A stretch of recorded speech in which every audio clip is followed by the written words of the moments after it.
L'ADN, vous en avez déjà entendu parler, en fait, c'est le matériau qui constitue nos chromosomes, ou se cache le plan de fabrique de chaque individu, également celui d'Ivana, et le mien aussi. Eh bien aujourd'hui, je vous propose d'isoler votre ADN et de le visualiser. Pour récupérer cet ADN, bien sûr il faut de la salive, mais je vous conseille de vous masser les joues, comme ceci. C'est très important parce que l'ADN, montrez-nous Ivana, voilà, parfait, comme ceci, exactement.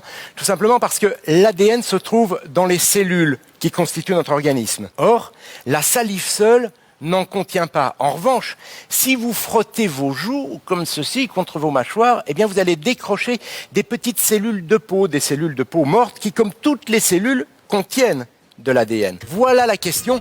Que faut-il ajouter à cette salive pour visualiser notre ADN? Soit du sucre, du vinaigre et du dissolvant, soit du sel, du liquide vaisselle et de l'alcool à brûler, ou alors, troisième proposition, de la farine, de l'huile et de l'eau de javel. Alors je vous laisse utiliser votre salive en discussion et moi je vais demander à notre assistante de bien vouloir me donner un peu de sa salive, sinon je vais la prélever tout seul. Et alors c'est le moment justement de nous prouver que vous êtes un scientifique. À votre avis, Jean-Luc Lemoine?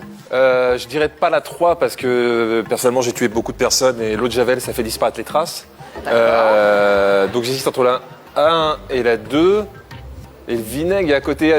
C'est en lisant cet ADN qui se présente sous la forme d'une succession de gènes que les cellules savent ce qu'elles ont à faire, fabriquer du sang, de la peau, des cheveux, des os, des pigments de telle ou telle couleur. Alors encore une fois, je me répète, cet ADN se trouve dans chaque cellule, mais plus précisément dans le noyau de chaque cellule.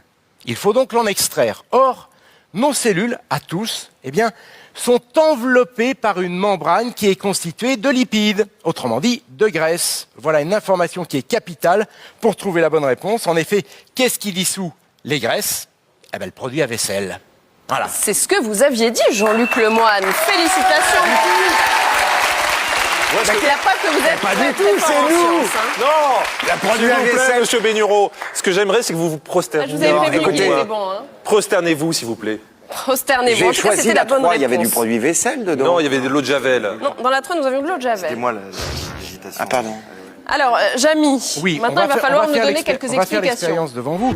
Là donc, on a récolté, prélevé un petit peu de salive chez Ivana. On va donc rajouter du produit vaisselle. Voilà, comme ceci.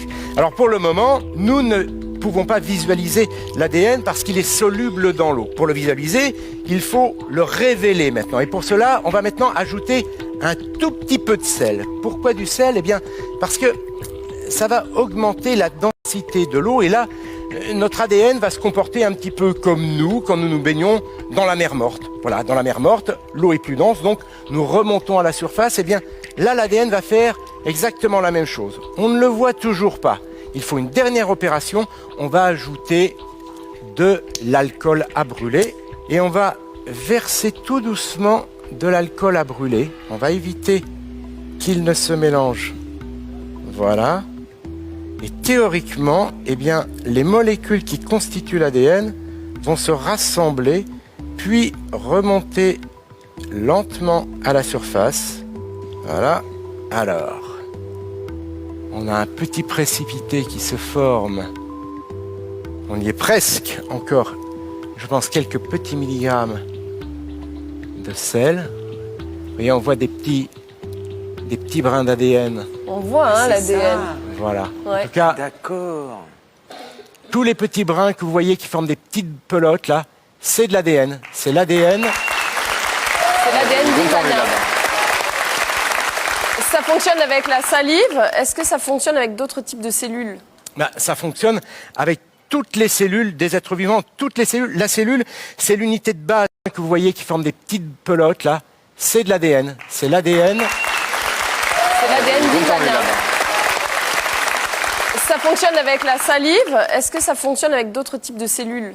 Ben, ça fonctionne avec toutes les cellules des êtres vivants, toutes les cellules. La cellule, c'est l'unité de base d'un organisme vivant. Et chaque cellule, celle donc que l'on trouve dans notre peau, mais également les cellules que l'on va trouver dans un haricot vert, dans une banane, chacune de ces cellules contient de l'ADN. Par conséquent, chez vous, en écrasant un petit peu de banane et en refaisant exactement la même manipulation que celle que nous venons de faire avec Ivana, eh bien, vous pouvez extraire de la salive de banane, d'haricots verts, de salive, de tout ce que vous voulez, même d'un petit morceau de viande.